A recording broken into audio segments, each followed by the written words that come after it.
अस्सलाम वालेकुम and welcome to another video. आज की वीडियो में मैं आपके साथ शेयर करूंगी जी अपने पहले पेपर की कहानी। और ये बच्चों के बाद मेरा पहला पेपर है, ठीक है। और पोस्ट ग्रेजुएट लेवल पे ये पेपर है, ठीक है। तो पेपर जो है बच्चों के साथ हम इसको कैसे मैनेज कर सकते हैं अपनी तालीम को, और ये कितना आसान है या कितना मुश्किल है, ये मैं आगे चल के आपको वीडियो में बताऊंगी। तो सबसे पहले आज मैंने तैयारी की थी पेपर की। पेपर की तैयारी कुछ ख़ास नहीं थी, क्योंकि बच्चे की वजह से मैं इतना ज़्यादा पढ़ नहीं सकी।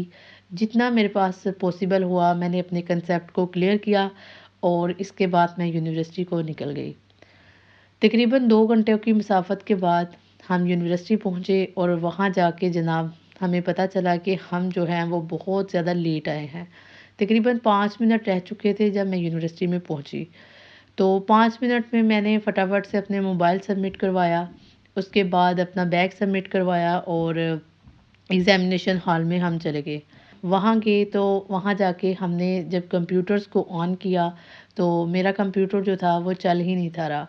तो वहाँ पे मेरे 5 मिनट वेस्ट हो गए, जिसकी वजह से क्या हुआ कि मेरे 5 मिनट का पेपर, मेरे 5 नंबर का पेपर जो है वो थोड़ा-सा छूट गया, जिससे मुझे थोड़ा बहुत दुःख हुआ।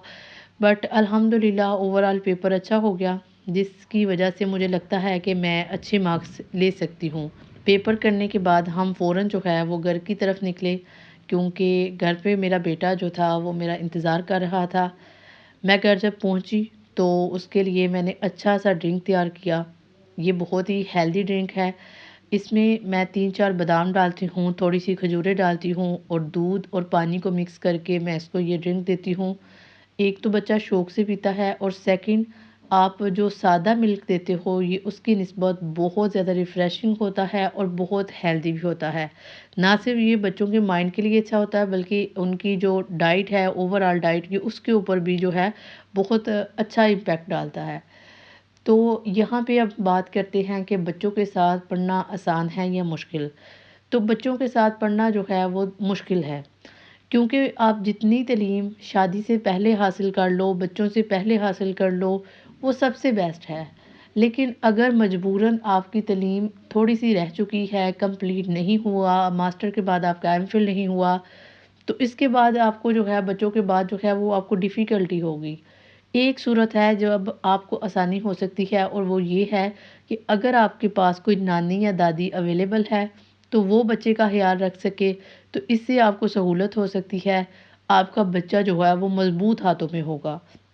सेकंड, कि अगर जो है आपकी नानी दादी अवेलेबल नहीं, तो आप लोग वेट करें। जब बच्चा आपका थोड़ा-सा बड़ा हो जाए, मैच्योर हो जाए, वो समझ जाए कि अब आप जो है आपने अपने काम करने हैं, तो फिर आप तालीम हासिल करें। क्योंकि इससे आपके बच्चे के ऊपर नेगेटिविटी होगी, कन्फ्यूजन का शिकार होगा, दूसरों की डाँट टपट खा के वो थोड़ा-सा ज़िद्दी हो जाएगा। तो मेरा ख़्याल है कि ऐसी तालीम से बेहतर है आप अपने बच्चों की ना थोड़ी-सी उनकी टेक केयर करें, क्योंकि जो आज हम अपने बच्चों के साथ करेंगे, कल को हमें वो यही रिवॉर्ड देंगे और यही बातें हमें बताएँगे कि उनके साथ पीछे से क्या होता था। तो मेरा ख़्याल है कि ये काम जो है वो बहुत ज़रूरी है। इसके बाद मैंने तैयार किया है जी सालन, आलू अंडे मैंने बनाए हैं। इसकी पूरी रेसिपी अगर आप जानना चाहते हैं तो मेरे चैनल पे मौजूद है, आप उसको देख सकते हैं। ठीक है, जल्दी से फटाफट से ही मैंने ये बनाए, घर के काम किए। इन सबको मैनेज करना जो है ये बहुत बड़ी बात है बच्चों के साथ तालीम को। ठीक है, तो उम्मीद है कि आप लोगों को वीडियो अच्छी लगी होगी। अगर वीडियो अच्छी लगी हो तो वीडियो को लाइक कीजिएगा, शेयर कीजिएगा, और मुझे कमेंट सेक्शन में आपने लाज़मन बताना है कि आप तालीम हासिल कर चुके हैं या करना चाहते हैं। आपकी इस बारे में क्या राय है? मुझे लाज़मन बताना है। मिलते हैं किसी और वीडियो में, तब तक अल्लाह हाफ़िज़।